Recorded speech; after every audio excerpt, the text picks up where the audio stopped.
हूं आपके साथ नेहा दुबे। लोकतंत्र में आज हम बात करेंगे यूपी में कानून व्यवस्था की। यूपी पुलिस लगातार एनकाउंटर पर एनकाउंटर कर रही है ताकि अपराधियों के अंदर पुलिस का खौफ हो सके और जुर्म करने से पहले वो 100 बार सोचे। लेकिन यूपी में ऐसा होता हुआ दिखाई नहीं दे रहा है। एक तरफ पुलिस एनकाउंटर कर रही है तो दूसरी तरफ अपराधी उस खौफ को ताबड़तोड़ वारदातों को अंजाम देकर खत्म कर रहे हैं। जिस तरह से गाजियाबाद में बदमाशों ने एक पत्रकार को गोली मारकर हत्या कर दी, वो हैरान और परेशान करने वाला है। भांजे से छेड़छाड़ का विरोध करने पर मनचले खुलेआम एक पत्रकार की हत्या कर देते हैं और पुलिस के हाथ खाली रहते हैं। योगी सरकार अपराधियों पर लगाम कसने में लगी हुई है, लेकिन पुलिस के अंदर भी विभीषण वर्दी पर दाग लगा रही हैं। हाल के दिनों में हुई घटनाओं ने कानून व्यवस्था के मुद्दे पर पुलिस की पोल खोल कर रख दी है। कानपुर का मामला सामने आया। कानपुर में 8 पुलिस कर्मियों की शूटआउट का मामला हो या फिर गाजियाबाद में पत्रकार की हत्या का केस, ये सभी घटनाक्रम कहीं ना कहीं पुलिसिया लापरवाही और सरकारी सिस्टम में कमी की ओर इशारा करते हैं। अब सवाल यह है कि क्या पुलिस का रसूख खत्म हो गया है, जो अपराधियों ने कानून व्यवस्था का मजाक बनाकर रख दिया है, या फिर कमी कहीं ना कहीं पुलिसिया सिस्टम और सोच में है? क्या आपको सुरक्षित रखने का दम भरने वाली यूपी पुलिस अब बेदम हो गई है? क्या अपराधियों में पुलिस का खौफ कम हो गया है? इन तमाम सवालों पर आज हम बात करेंगे, लेकिन उससे पहले आपको दिखाते हैं ये रिपोर्ट। यूपी के मुख्यमंत्री की कमान संभालने के बाद सीएम योगी आदित्यनाथ के सामने सबसे बड़ी चुनौती जनता से किए गए उन वायदों को पूरा करने की थी जो उनसे किए गए थे। सरकार ने इस दिशा में कदम भी बढ़ाया। सीएम योगी के सामने सबसे पहले राज्य में कानून व्यवस्था को बहाल करने की चुनौती थी। लिहाजा सरकार ने इस दिशा में कई ठोस कदम उठाए। शुरुआत में इसके नतीजे भी दिखे, लेकिन जैसे जैसे वक्त बीतता गया, अफसरों के काम करने का अंदाज और तौर तरीका भी बदलता चला गया। आलम ये रहा कि एक बार फिर यूपी में कानून व्यवस्था की समस्या योगी सरकार के सामने पहाड़ की तरह खड़ी है। कानपुर में 8 पुलिस कर्मियों की हत्या का दाग अभी मिटा भी नहीं था कि मनबड़ बदमाशों ने गाजियाबाद में पत्रकार की सिर्फ इसलिए बेरहमी से हत्या कर दी क्योंकि उसने भांजे के साथ छेड़छाड़ की तहरीर पुलिस में दी थी। पूरे प्रकरण में जो वादी की तहरीर है उसके अनुसार रात में 6 टीमें बनाई गई थी और धरपकड़ शुरू कर दी गई थी। सीसीटीवी फुटेज के आधार पर भी लोग अभियुक्तों की पहचान की गई।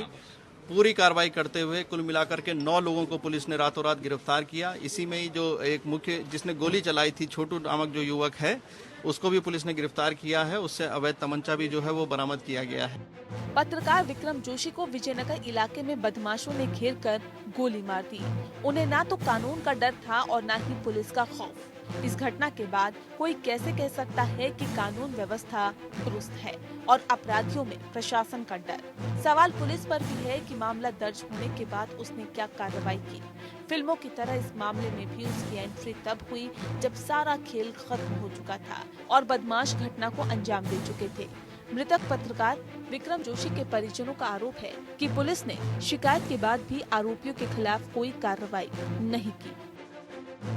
हमारी भांजी है, उसकी कमेंट्स करते थे लोग, हमने विरोध करा उस चक्कर में, वहाँ लड़ाई झगड़ा हुआ। उसके बाद हमने एप्लीकेशन भी दी विजयनगर थाने के अंदर। उस देने के बाद फिर 2-3 दिन के बाद गोली मार दी। घटना हो जाने के बाद अब पुलिस मुख्य आरोपी आकाश बिहारी की तलाश में जगह जगह छापेमारी कर रही है। मामले में लीपापोती करते हुए प्रताप बिहार चौकी के इंचार्ज को सस्पेंड कर दिया गया और उच्च अधिकारियों को मामले की जांच सौंप दी गई। इन सारी चीजों का कॉग्निजेंस लिया जा रहा है, इसकी जांच कराई जा रही है। आप बता रहे हैं ये बिंदु आया है जी। इसकी जैसे जैसे जांच बढ़ेगी, जिस भी स्तर पर हमने आपको कहा है, जिस भी स्तर पर शिथिलता हुई है, जिस भी स्तर पर लापरवाही हुई है, प्रश्न ये है कि हर बार पुलिस घटना होने के बाद ही क्यों जागती है? इस मामले में अगर पुलिस ने वक्त रहते कार्रवाई की होती तो शायद एक निर्दोष शख्स की जान नहीं जाती और अपराधी सलाखों के पीछे होते। पुलिस के काम करने का ये तरीका सिस्टम पर भी सवाल उठाता है। कहना गलत नहीं होगा कि इस सड़ी और सुस्ती व्यवस्था में इंसान की जान की कोई कीमत नहीं है। वर्दी का फर्ज भूलकर जब तक खाकीधारी मनमाना रवैया अपनाएंगे तब तक कानून व्यवस्था का पटरी पर आना संभव नहीं है। सरकार को भी ऐसे लापरवाह और मनमाने पुलिस वालों पर सख्ती दिखाने की जरूरत है। Bureau report. बढ़ती आपराधिक वारदातों ने एक बार फिर से उत्तर प्रदेश की कानून व्यवस्था पर सवाल खड़े कर दिए। इस बीच सरकारी एजेंसियों का डेटा भी इस ओर इशारा करता है कि यूपी में क्राइम देश के सबसे ज्यादा देश के अंदर है, तो वो राज्य यूपी है। नेशनल क्राइम रिकॉर्ड ब्यूरो यानी कि एनसीआरबी से मिली जानकारी के मुताबिक अपराध की अलग अलग कई ऐसी श्रेणियां हैं जिसमें यूपी देश में नंबर 1 है, यानी यहां अपराध सबसे ज्यादा है।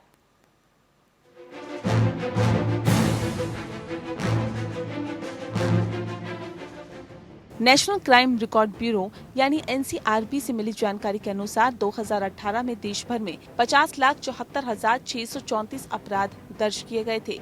यह आंकड़ा 2017 की तुलना में 1.3% ज्यादा था। इसमें अकेले उत्तर प्रदेश में 5,85,157 अपराध दर्ज हुए थे।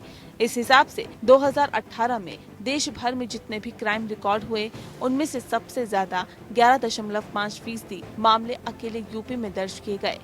वायलेंट क्राइम यानी ऐसे अपराध जिसमें हिंसा हुई है, उसमें भी यूपी सबसे अव्वल है। 2018 में देश भर में 4,28,134 वायलेंट क्राइम दर्ज हुए थे। इनमें से 65,155 मामले अकेले यूपी में दर्ज हुए, यानी जितने भी वायलेंट क्राइम रिकॉर्ड हुए हैं, उनमें से 15% अकेले यूपी में हुए थे। यही नहीं, 2018 में देश में 29,017 मर्डर हुए थे। इनमें से सबसे ज्यादा 4,018 हत्याएं उत्तर प्रदेश में हुई। देश भर में 1 लाख से ज्यादा अपहरण की घटनाओं में 21,000 से ज्यादा अकेले यूपी में दर्ज की गई। रेप के मामले में भी मध्य प्रदेश और राजस्थान के बाद यूपी तीसरे नंबर पर था। वहीं नेशनल क्राइम रिकॉर्ड ब्यूरो यानी एनसीआरबी के आंकड़ों के मुताबिक 2018 में 31,591 नाबालिगों ने अपराध की दुनिया में कदम रखा। इस मामले में उत्तर प्रदेश 11वें नंबर पर था, जहां 1,048 नाबालिग अपराधी बने। इस तरह 2018 में देश भर में महिलाओं के खिलाफ अपराध के 3,78,277 मामले दर्ज किए गए थे। इनमें सबसे ज्यादा 59,445 मामले अकेले उत्तर प्रदेश में दर्ज हुए, यानी महिलाओं के खिलाफ अपराध के 15.7% मामले अकेले यूपी में सामने आए।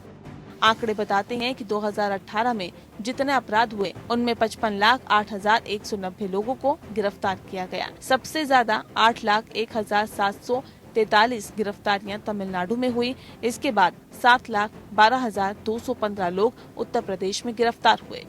Bureau report.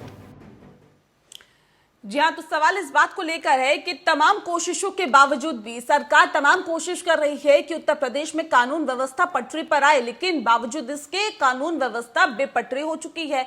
अब सवाल ये भी है कि क्या पुलिस का रसूख खत्म हो चुका है, जो अपराधियों ने कानून व्यवस्था का मजाक बनाना शुरू कर दिया है, या फिर कमी कहीं ना कहीं पुलिसिया सिस्टम और सोच में भी है।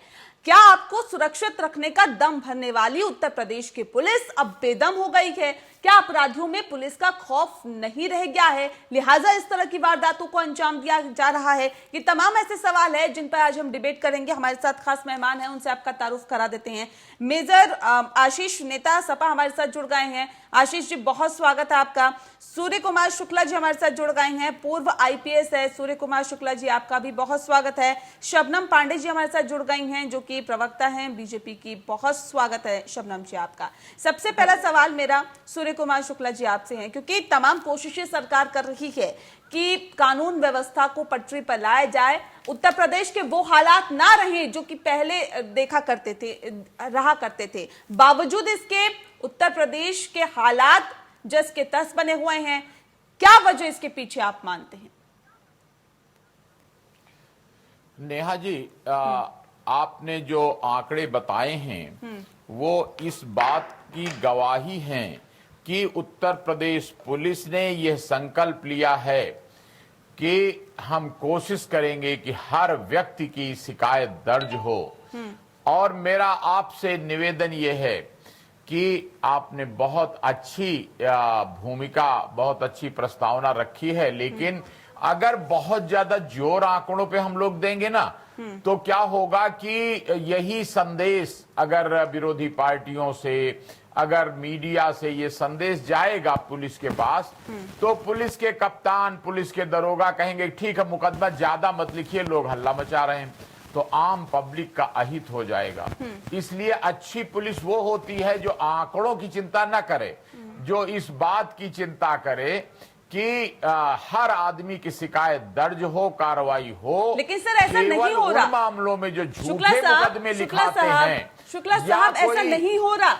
इसके लिए जिम्मेदार कौन है? सरकार कह रही है कि हम तमाम तरह के कदम उठा रहे हैं और कदम उठाते हुए तमाम ऐसी चीजें की जा रही है जिससे कि बदमाशों पर नकेल कसी जा सके, लेकिन पुलिस की तरफ से लापरवाही बरती जा रही है। इसके लिए जिम्मेदार कौन है?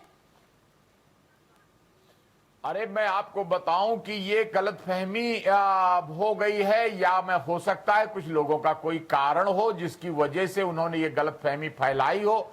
इस समय मैंने भी बहुत साल पुलिस के काम देखा है और पिछले 35-40 सालों का मुझको डायरेक्ट अनुभव है कि नेहा जी, ये वो प्रदेश है जहां एक समय ददुआ का आतंक चला करता था पूरे बुंदेलखंड में, जहां छबिराम, लालाराम और फक्कड़ और कुसुमा नाइन के गिरोह चला करते थे। अरे अब तो बहुत अच्छी फिर याद करिए, एक दौर था जब हर जिले में एक माफिया होता था, उसकी सरकार चलती थी।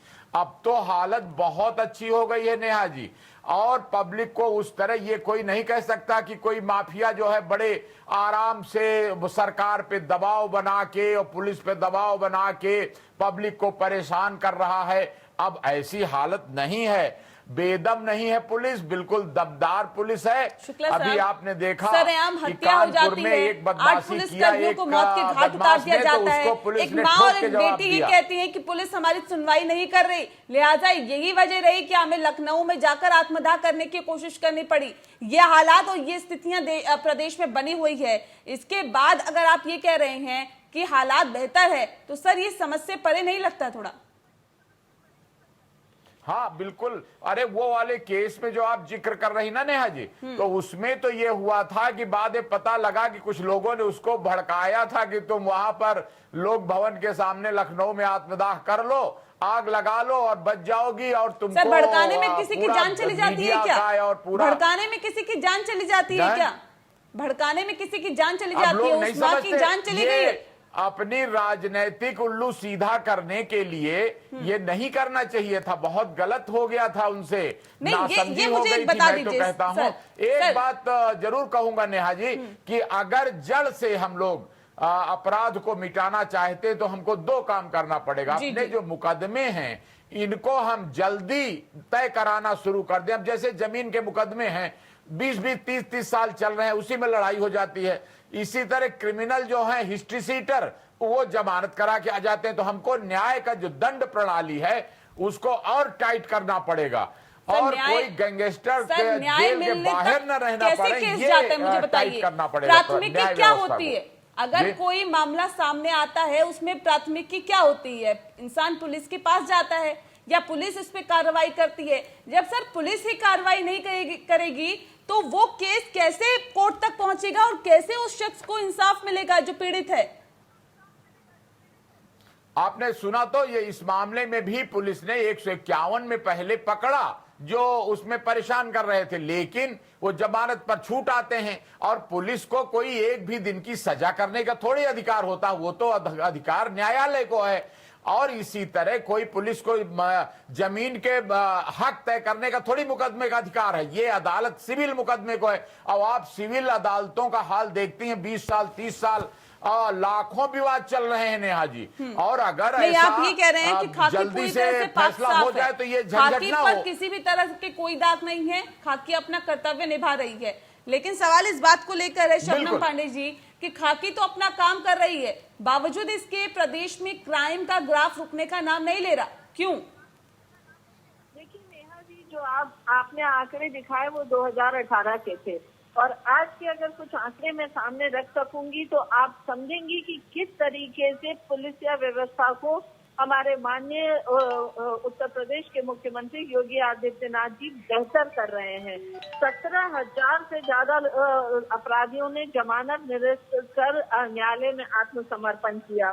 23,777 अभियुक्तों पर गैंगस्टर एक्ट लगा। 10,000 से ज्यादा अपराधी जो हैं गिरफ्तार किए गए, और मुठभेड़ में इनामी बदमाश जो हैं वो 7,000 के करीब मुठभेड़ हुआ इस्लामी बदमाशों का और 100 से ज्यादा दुर्दांत अपराधी मारे गए हैं।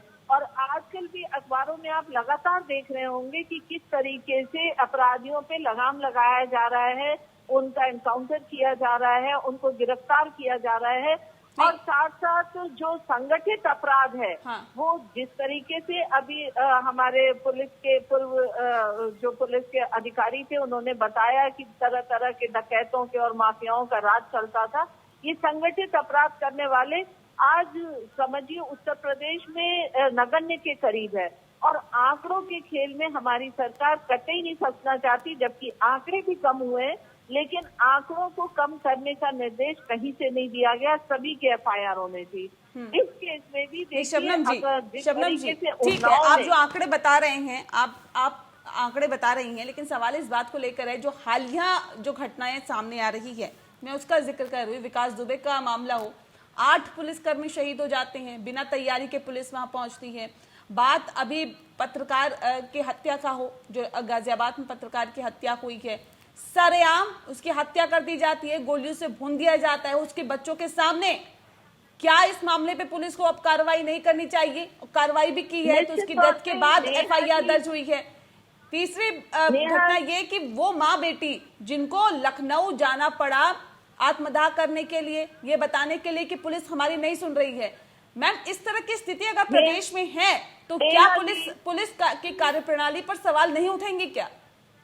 नेहा जी, देखिए, पुलिस कार्यप्रणाली पे जब भी सवाल उठा और जब भी कमियां देखी गई है, मुख्यमंत्री जी ने कहीं भी इस पर अपने जीरो टॉलरेंस की नीति को बदला नहीं है, कहीं भी यू टर्न नहीं दिया। अधिकारियों कर्मचारियों को भी उन्होंने बाहर का रास्ता दिखाया है, गिरफ्तारी तक हुई है। और चाहे वो विकास दुबे के केस पे जिस तरीके से विभीषण का काम कुछ पुलिस के अधिकारियों ने किया, उनको भी गिरफ्त में लिया गया है। और जो 2 माँ बेटी का केस है उसमें साफ तौर पे यहाँ उत्तर प्रदेश के डीजीपी ने प्रेस कॉन्फ्रेंस करके बताया कि एक सपा के और एक एआईएमआईएम के नेता ने, जो जिलाध्यक्ष हैं, उन्होंने उसको बरगलाया कि तुम जाके वहां पे आग लगाओ, हम बचा लेंगे तुम्हें।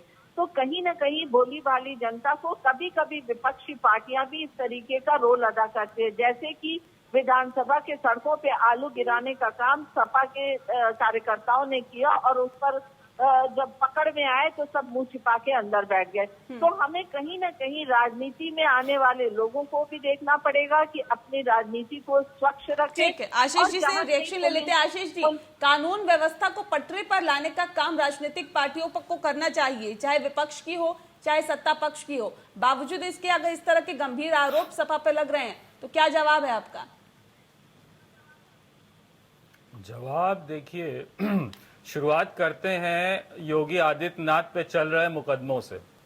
उनका एफिडेविट जो है उसमें देख लीजिए कि उनके ऊपर कितनी धाराओं में कितने संदिग्ध आरोप लगे हुए हैं। तो वहीं से शुरुआत पता चल जाता है कि कितने दूध की धुली है भारतीय जनता पार्टी, कि जिसके मुख्यमंत्री के ऊपर ही इतनी, और केशव प्रसाद मौर्य, उनका भी एफिडेविट देख लीजिए कि उन्होंने जो इलेक्शन कमीशन में एफिडेविट फाइल किया उनके ऊपर कितनी धाराओं में मुकदमे हैं। अरे अभी सुनते जाइए, अभी आपको बहुत उछलना है, अभी चुपचाप बैठे रहिए और सुनते रहिए, बीच में टैटर टैटर मत करिए, चुपचाप बैठ के सुनिए, चुपचाप बैठ के सुनिए, है ना। मैंने देखा है भारतीय जनता पार्टी के जैसे सड़क पे कुत्ते भौंकते हैं वैसे भौंकना शुरू कर देते हैं। चुपचाप बैठ के सुनते रहिए। अभी अभी अभी इनको चुपचाप बैठाइए, अभी इनकी पोल पट्टी में पूरी खोल देता हूं। किसकी खोलनी है अभी बताइए? कौन सा नेता, गोरखपुरिया हो या गुजराती, बोलिए किसकी खोलनी है? मैं नहीं, अभी मैं बताता हूँ। दूसरा, यहाँ पे एक इंस्पेक्टर को मारा जाता है, इंस्पेक्टर सुबोध कुमार को मारा जाता है, और मारने वाले को भारतीय जनता पार्टी, सुबोध कुमार, देखिए इंस्पेक्टर सुबोध कुमार की हत्या होती है और हत्या का आरोपी भारतीय जनता पार्टी का नेता निकलता है उसको, और ये लोग अभी उसको जो है मान प्रतिष्ठा देते हैं। रघुराज प्रताप सिंह उर्फ राजा भैया, उनके ऊपर लगे मुकदमे इनके मुख्यमंत्री हटा रहे हैं, तो इलाहाबाद हाईकोर्ट को इंटरवीन करना पड़ रहा है कि ये क्यों कर रहे हैं। बनारस के अंदर पुलिस वालों को भारतीय जनता पार्टी के नेताओं ने पीटा। इनके ही पार्टी के सेंगर को बचाने के लिए 1.5 महीने बाद एफआईआर लॉन्च होती है, क्योंकि बलात्कार करने के बाद उसके परिवार के पीड़ित की हत्याएं कराने के बाद ये इनके योगी जी उसके खिलाफ एफआईआर नहीं होने देते। पुलिस को ये काम कहां करने दे रहे हैं? पुलिस तो आए दिन पीटी जा रही है। पुलिस क्या करे? पुलिस तो पकड़ के जेल तक भेज सकती है, वहां तक कोर्ट में पेश करेगी, उसके बाद पुलिस का रोल नहीं है। पुलिस अपना काम कर रही है, लेकिन भारतीय जनता पार्टी के नेता हर जगह टांग अड़ा के गुंडे मवालियों को बचा रहे हैं। ब्रजेश सिंह, ब्रजेश मिश्रा, ये सब कौन सी पार्टी के हैं? बृजभूषण शरण सिंह, इतने मुकदमे इन लोगों के ऊपर हैं। एनसीआरबी का डेटा उठा लीजिए, देश में सबसे ज्यादा महिलाओं के खिलाफ अपराध, देश में सबसे ज्यादा बलात्कार, सबसे ज्यादा लूटमार हत्याएं उत्तर प्रदेश में हो रही हैं। किस मुंह से, किस बेशर्मी से ये लोग अपना बखान कर रहे हैं? अरे भूल जाते हो किसी दिन तुम्हारी भी लड़की सड़क पे होगी तो क्या वो चुनाव, वो क्या कमल का चिन्ह दिखाएगी बचने के लिए? सर कौन सा आंकड़ा आप बात कर रहे हैं? किस आंकड़े की बात कर रहे हैं? आशीष जी, सबसे ज्यादा अपराधी सपा में है सर, दूसरे नंबर पर बसपा में है। आप किस आंकड़ों की बात कर रहे हैं? मुझे समझ नहीं आ रहा। एक मिनट। हाँ, association for democratic reforms net पे सर्च कर लीजिए, मौजूदा सांसदों में कितने बलात्कारी भाजपा के हैं और कितने सपा के हैं सांसद में।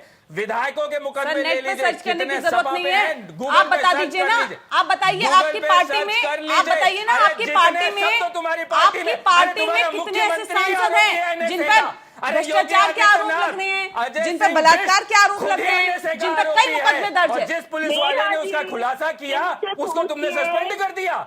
जिस पुलिस वाले, जिस आईपीएस ने इलाहाबाद में घोटाला पकड़ा, तुमने उसका ट्रांसफर कर दिया।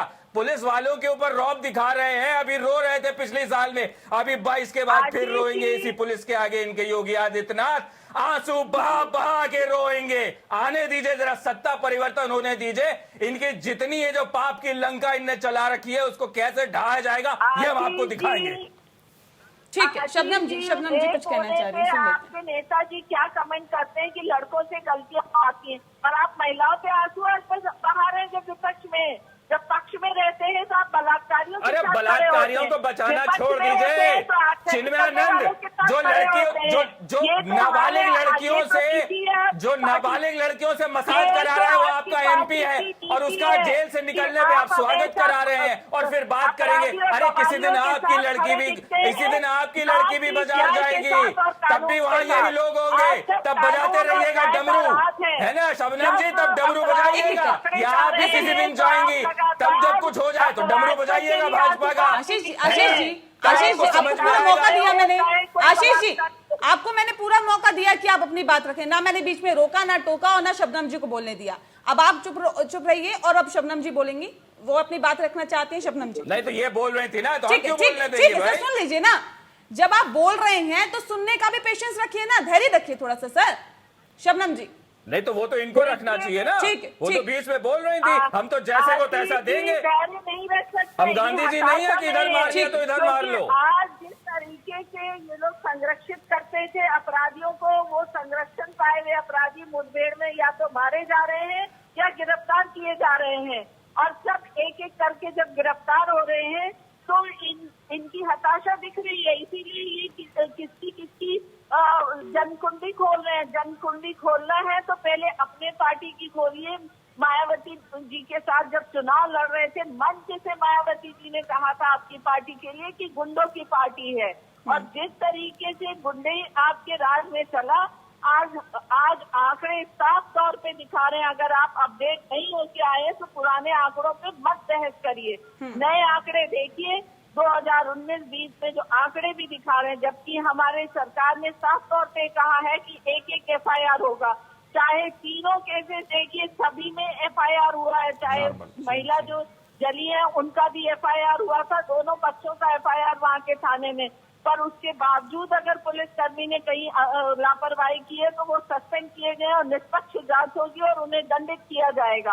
और चाहे पत्रकार जोशी जी है, उनके भी इसमें अगर पुलिस की जहां लापरवाही है वो पुलिस दंडित किए जाएंगे और अपराधी भी बख्शे नहीं जाएंगे। कोई भी अपराध ऐसा उत्तर प्रदेश में नहीं हुआ जिसमें आरोपियों को जल्द से जल्द पकड़कर शिकंजा नहीं कसा गया होगा, पर आपके समय में ऐसे अपराधियों को संरक्षित किया जाता था और आप भी उन्हीं अपराधियों और आगजनी करने वालों के साथ सदा खड़े दिखे हैं, चाहे सत्ता में रहे हो, केवल इंस्पेक्टर सुबोध ठीक है, कुमार मिर्जा को आशीष, जिसने मिर्जा हत्या आशीष, की ठीक है। है, नहीं, नहीं, ऐसे उसको नहीं, ऐसे नहीं। आपने एक जवाब दे एक दे, दूसरे पे एक आरोप जवाब दे दे, देखिए, एक जवाब दे दे, बस दूसरे एक पर सवाल। आरोप लगाने की एक बजाय सवाल है सर, जो सबके सर, सामने है, वो एक सेकंड। मेरा कोई आरोप नहीं है, वो सबको मालूम है। वो न्यूज में मैं भी वहीं से पढ़ के आया हूँ, मुझे कोई किसी ने विशेष में सर, सूचना आप दी भी है। जहाँ से पढ़ जिस के आए हैं इंस्पेक्टर सर, सपा का सुबोध इतिहास कुमार उठा के देख की लीजिए ना हत्या सर। भारतीय आशीष जनता जी, पार्टी आशीष ने जी, की, नेता ने आशीष की, जी। उसको ये महामंत्री क्यों बना रहे हैं ये बता दें, बस किस तरीके से बस इतना बता आशीष जी, दीजिए। आशीष जी, आप मेरे सवाल का जवाब दीजिए ना सर। बस इतना एक बता सेकंड, एक दें, सेकंड, नहीं, जिस ऐसे नहीं। इंस्पेक्टर आप मेरे सवाल का जवाब दीजिए ना। भारतीय जनता मुझे ये पार्टी बता के नेता ने दीजिए, की, आप उसको लोकसभा इन्हें चुनाव महामंत्री से क्यों थोड़ी बना देर रखा पहले है? बात कर रहे थे। ये भी सबको मालूम है। ठीक है,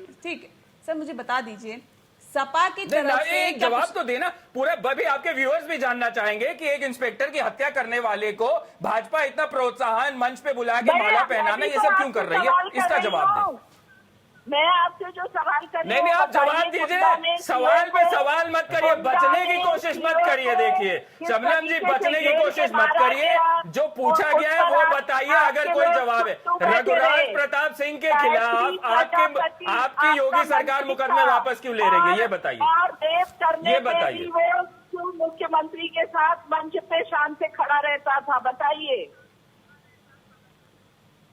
अरे जो पूछा है वो तो बताइए भाई। आशीष जी देखिए, एक सवाल इस बात का है कि पिछले लोकसभा चुनाव में नहीं, 2019 पूरा में प्रदेश सर जानना कितने- चाहता है कि एक एक सेकंड, सर्विंग ऐसे नहीं होगा इंस्पेक्टर की ना। हत्या आप एक करने दूसरे वाले से सवाल कर लीजिए ये सर, मेरा माला काम पहना छोड़, पहना के मैं चली स्वागत जाऊँ। किस बात का कर रहे हैं? मेरा काम अरे नहीं है ढोंग क्या? किस बात का कर रहे हैं आप भाई, आप मुझे मेरा बताइए काम ना। करने दीजिए ना जवाब सर। तो एक दीजिए, आप सेकंड, जवाब ही नहीं, नहीं मैं दे आपसे रहे हैं। सवाल पूछूं उसका जवाब दीजिए ना।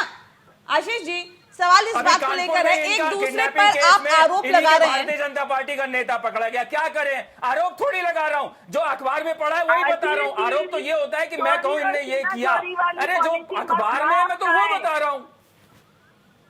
सर आप अखबार पढ़ के आए हैं, अच्छी बात है, इनकी सरकार और के अच्छे से खिलाफ पढ़ना वहाँ चाहिए पे था, ये भी अच्छी मुख्यमंत्री बात है, आपको आवास पढ़ के के आना सामने चाहिए दो था और पढ़ महिलाएं के जल के मर गई तैयारी के और ये साथ कह आना रही किसी चाहिए, के तभी बरगलाने से। डिबेट हो पाती चलिए है। लेकिन शबनम सुन जी, मैं लीजिए, आपको बरगला रहा हूँ, जाके आग लगा लीजिए, जाइए लगा लीजिए आग।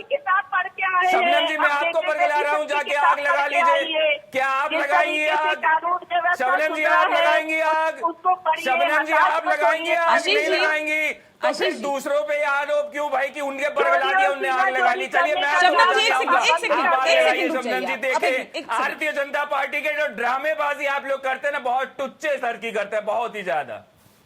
ठीक है देखिए आशीष जी, अब मुझे इस बात का जवाब दीजिए कि 2019 लोकसभा चुनाव में आपने कितने दागी उम्मीदवारों को चुनाव में उतारा था,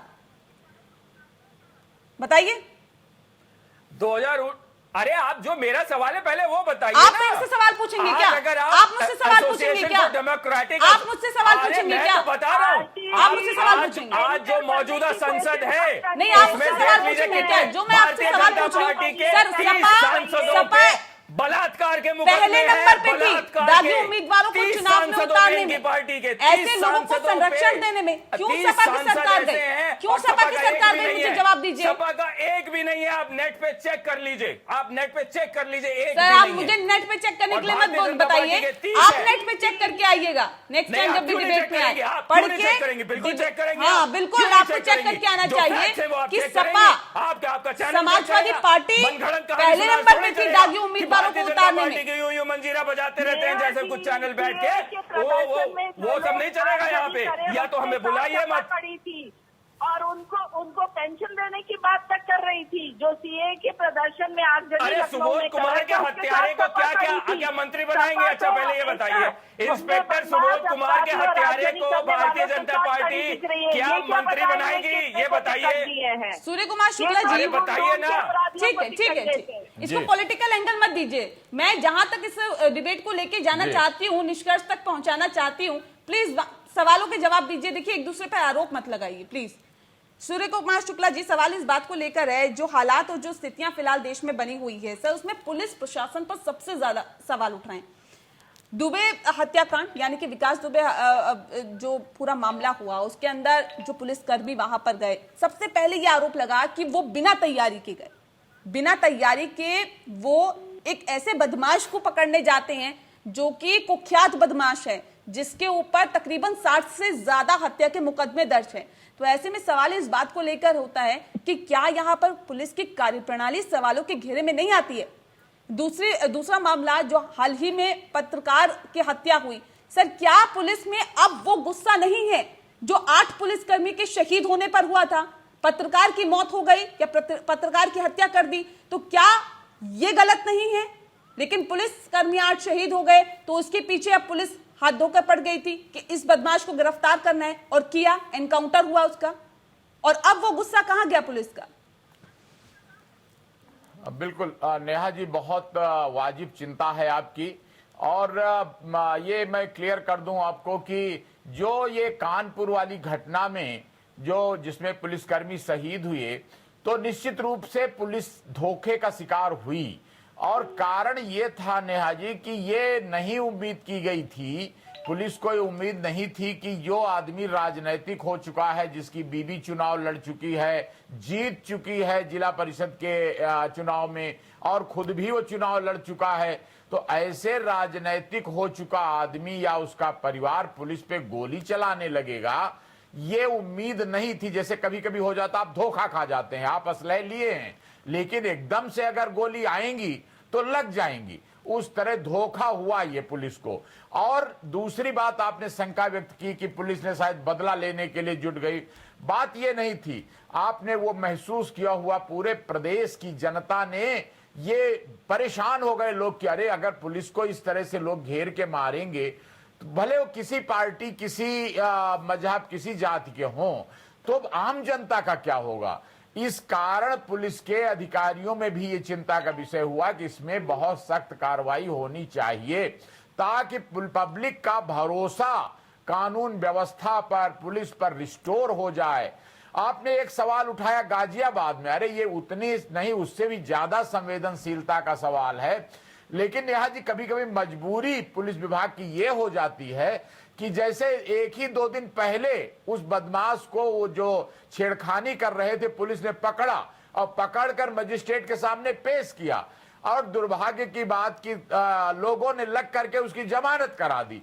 अब सोचिए कि अभी जमानत करा के चला आया, अगर वो मौका घात लगा के धोखा दे के फिर गोली मार दे, तो अब पुलिस किसी के पेट में तो घुसी नहीं है। इसमें होना ये चाहिए कि हमारे जमानत के कानून इतने सख्त हो जाएं कि जब तक जो शिकायत करता है उसको उसकी मुतमईन न हो जाए कि हाँ अब ये घटना नहीं करेगा, तब जमानत दिया जाए। यानी कि हमारे सिस्टम को, जमानत के कानूनों को और सख्त पुलिस के पास जाता है, जरूरत बताता है किस तरह के हालात, इस तरह की स्थितियां हैं, आप एफआईआर दर्ज करिए। पुलिस एफआईआर दर्ज क्यों नहीं करती? जिसका दुरुपयोग ये क्या पुलिस की लापरवाही नहीं है? बदमाशी करते जाते हैं, एफआईआर दर्ज करने में क्यों वक्त लगाती है? कि 60 बार घटना कर चुका, फिर भी जमानत पर आ जाता था। अब ये जमानत कौन कराता है? ये वही धनबल से कुछ लोग लग जाते हैं और पूरा ग्रुप वकील साहबान का खड़ा हो जाता है और जमानत करा देता है। तो ये जब तक इस तरह की ढिलाई रहेगी हमारे दंड देने में, सजा देने में, तो कोई भी न तो सरकार नेहा जी सजा दे सकती है, न पुलिस दे सकती है। फांसी, आजीवन कारावास अगर समय से होता तो अब तक कई बार इनको फांसी जा सकता है। सवाल इस बात को लेकर है सूर्य कुमार शुक्ला जी, जिस बात का जिक्र मैं अभी ब्रेक पे जाने से पहले कर रही थी, कि प्राथमिक तौर पर पुलिस का काम होता है, जब पुलिस के पास जाया जाता है कि एफआईआर आप दर्ज कर लीजिए, पुलिस एफआईआर दर्ज क्यों नहीं करती? क्या पुलिस के ऊपर किसी तरह का दबाव होता है कि आपको एफआईआर दर्ज नहीं करना, और इसी कंडीशन में आपको या इस स्थिति में आपको एफआईआर दर्ज करनी है? क्या वजह रहती है कि एफआईआर पहले दर्ज नहीं की जाती? हाँ नेहा जी, बताऊं, आपने बहुत सही पॉइंट पकड़ा है कि आखिर पुलिस एफआईआर दर्ज करने में क्यों आनाकानी करती है। उसमें होता यह है कि ऊपर से, जैसे आप कह रही हैं या भाई साहब कह रहे हैं, तो लोग दबाव पड़ता है पुलिस विभाग पर ऊपर के स्तर पर कि बहुत घटनाएं हो रही हैं, बहुत आंकड़ा ज्यादा हो रहा है, तो वो डांट पड़ती है ऊपर से, शासन से भी, विभाग से भी।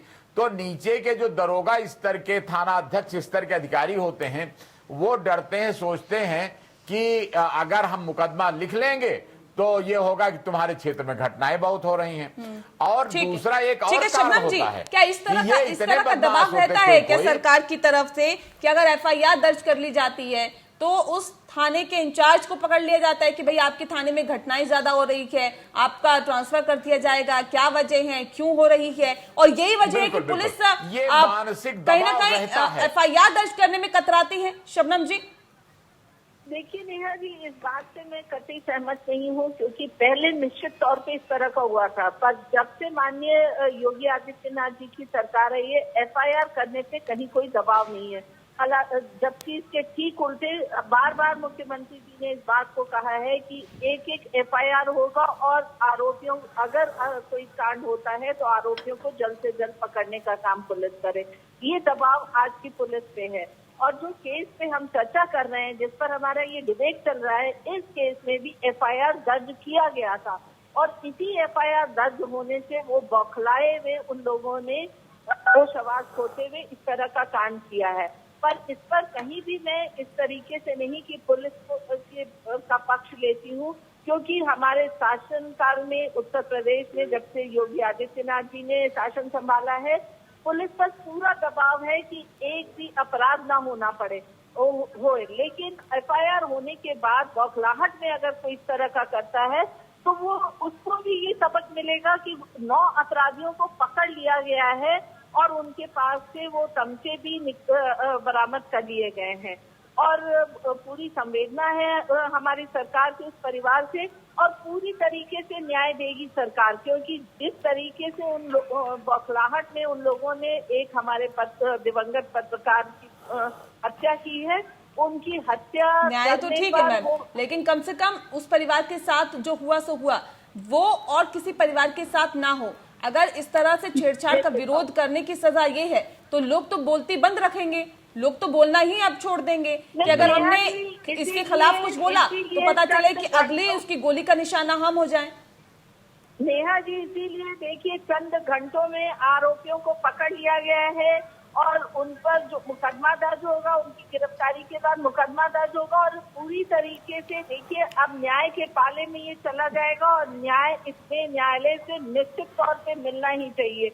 जो हमारे पुलिस अधिकारी, पूर्व पुलिस अधिकारी जो कह रहे थे कि जब पुलिस का काम खत्म हो जाता है, सरकार का काम खत्म हो जाता है और न्यायालय में जाता है तो कहीं ना कहीं ऐसे लोगों को जमानत मिल जाता है पैसे के बल पे या रसूख के बल पे, तो निश्चित तौर पे अब ये उनके पाले में गया। देखिए उन्नाव में भी एक लड़की का जो कांड हुआ था उसमें यही हुआ था, शिकायत करने पे उसे पुलिस गिरफ्तार कर ली थी और उसके बाद जब वो न्यायालय में गया, जमानत पर निकला, तब लड़की को उसने आग से जलाया। यानी कि पुलिस यहाँ पर घालमेल कर रही है, आपका ये कहना है।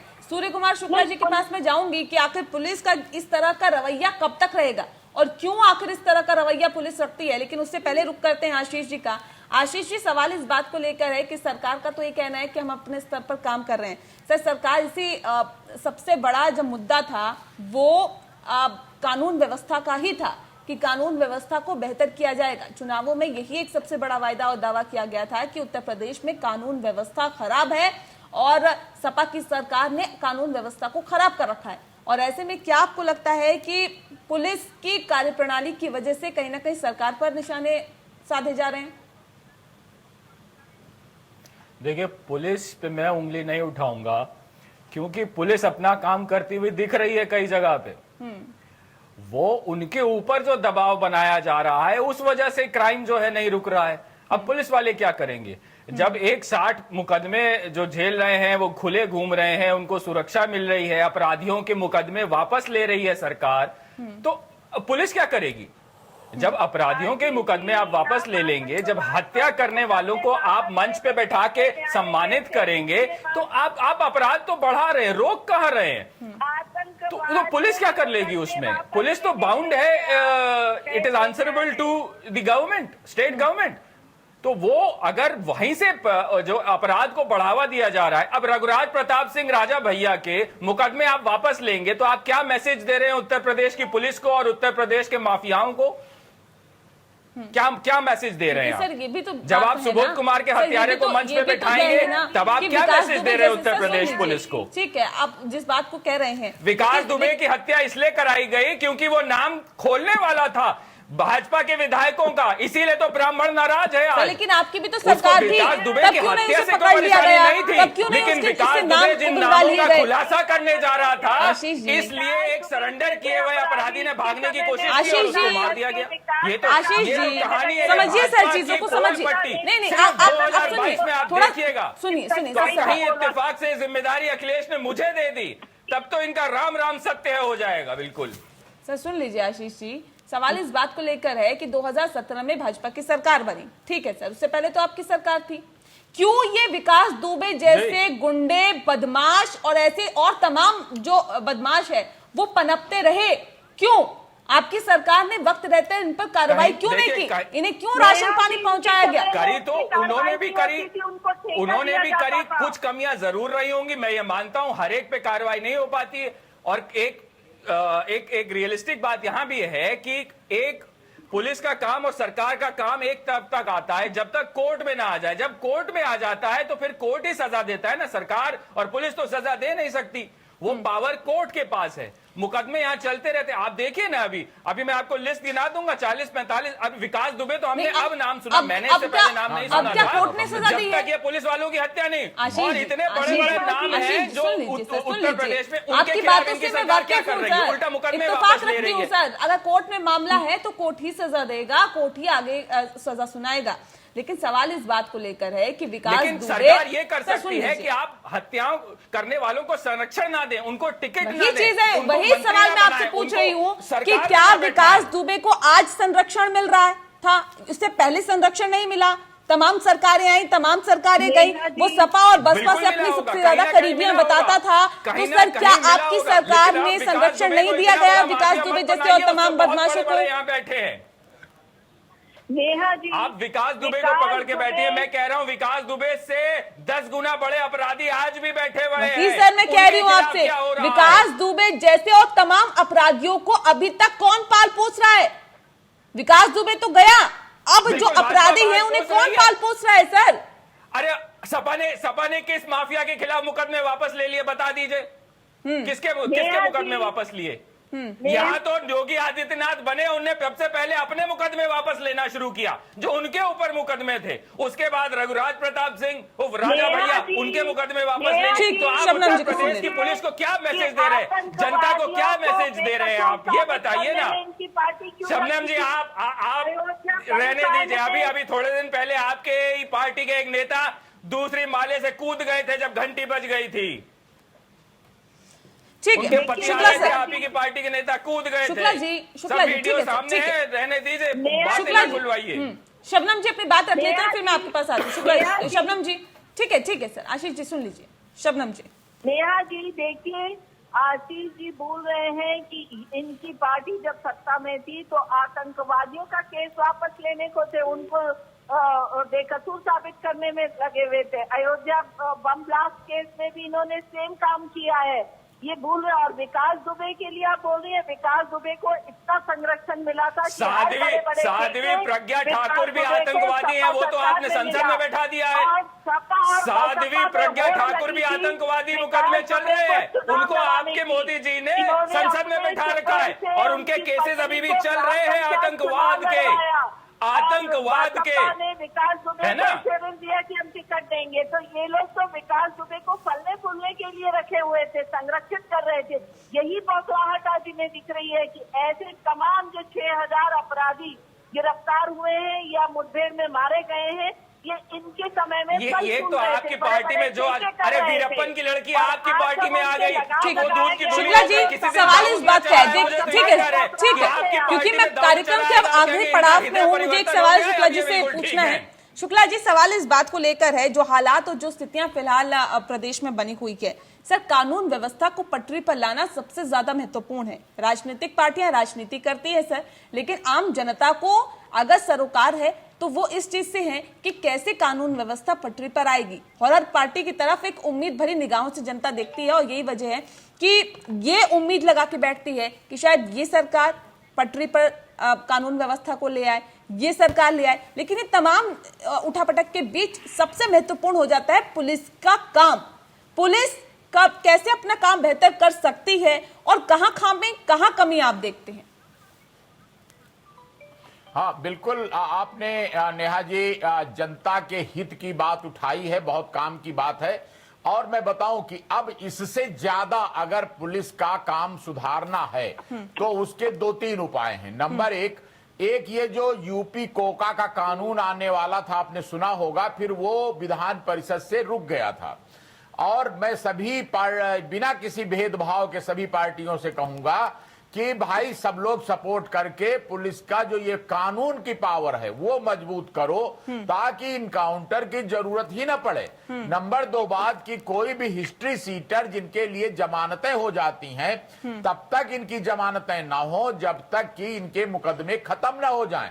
और दूसरा एक मूलभूत सिद्धांत क्राइम कंट्रोल का होता है निश्चित दंड और पर्याप्त दंड, जल्दी दंड। तो जल्दी निश्चित दंड पर्याप्त दंड हो जाए तो क्राइम रुक जाएगा नेहा जी।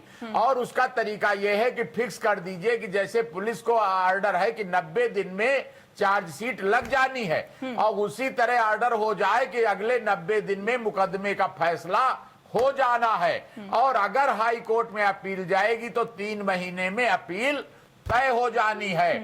अगर इतना हो जाए और जो धनबल का दुरुपयोग करके ये बदमाश लोग सारे सिस्टम को फेल करते हैं, पुलिस को घूस देने की कोशिश करते हैं और नहीं, जो पुलिस वाले घूस ले लेते हैं सर, का प्रयास करते हैं तो इन बदमाशों की सारी संपत्ति जब्त करने का अभियान और तेज कर दिया जाए। सर, पुलिस में भी पुलिस व्यवस्था में भी जो घूसखोर है उनकी कमी नहीं है, विभीषणों की कमी नहीं है। सर, ऐसे पुलिस वालों के खिलाफ भी सख्ती से कार्रवाई होनी चाहिए।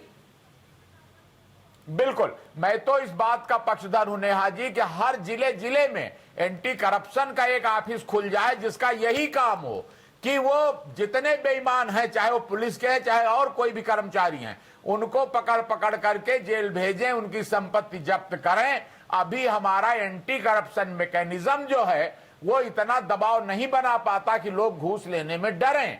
तो ये इसको और मजबूत करने की जरूरत है और इससे निश्चित रूप से अच्छा प्रभाव पड़ेगा। और आपको एक और बात जोड़ देना चाहता हूं, ये FIR वाला मामला नेहा जी बड़ा ट्रिकी होता है। आजकल बड़ा फैशन है कि जो मर्डर करता है वो झूठा मुकदमा शिकायतकर्ता के ऊपर लाद देता है और चिल्लाता है कि पुलिस मेरा केस नहीं लिख रही और लिख देता है कि 307 यानी कि मेरे ऊपर फायर किया, बच गया, मैं बच गया, लगी नहीं है। ऐसे झूठे मुकदमे वाले खूब हल्ला मचाते हैं, पुलिस पर ब्लेम लगाते हैं। इसलिए और अगर लिख गया तो न्यायालय कहते हैं कि हम अदालत में निपटेंगे, यहाँ नहीं, ताकि 10 साल तक शिकायतकर्ता को भी परेशान फर्जी तरीके से पुलिस पर ब्लेम लगाते हैं या आरोप लगाते हैं। पुलिस की कार्यप्रणाली पर वक्त पर सवाल उठते रहे हैं। हमेशा आपके साथ, सदैव आपके साथ रहने वाली पुलिस के दावे और वायदे अब खोखले साबित हो रहे हैं। यही वजह है कि खाकी पर अब सवाल उठ रहे हैं, खाकी दागदार हो रही है। और अगर खाकी दागदार नहीं होती तो विकास दुबे जब पुलिस गई थी दबिश देने के लिए, ये खबर उसको पहले नहीं मिल गई होती, वो माँ बेटी लखनऊ नहीं जाते आत्मदाह करने के लिए। और ऐसे ना जाने कितने मामले हैं, कुलदीप सेंगर वाला मामला, अगर वक्त रहते पुलिस कार्रवाई करती तो इतना मामला लेट नहीं जाता, वो लड़की अपने परिवार के कई सदस्यों को ना खो चुकी होती। सर, ये पुलिस की कार्यप्रणाली है जिस पर बार बार सवाल उठ रहे हैं। बहरहाल, बहुत शुक्रिया आप सभी मेहमानों का हमारे साथ इस खास चर्चा में शामिल होने के लिए।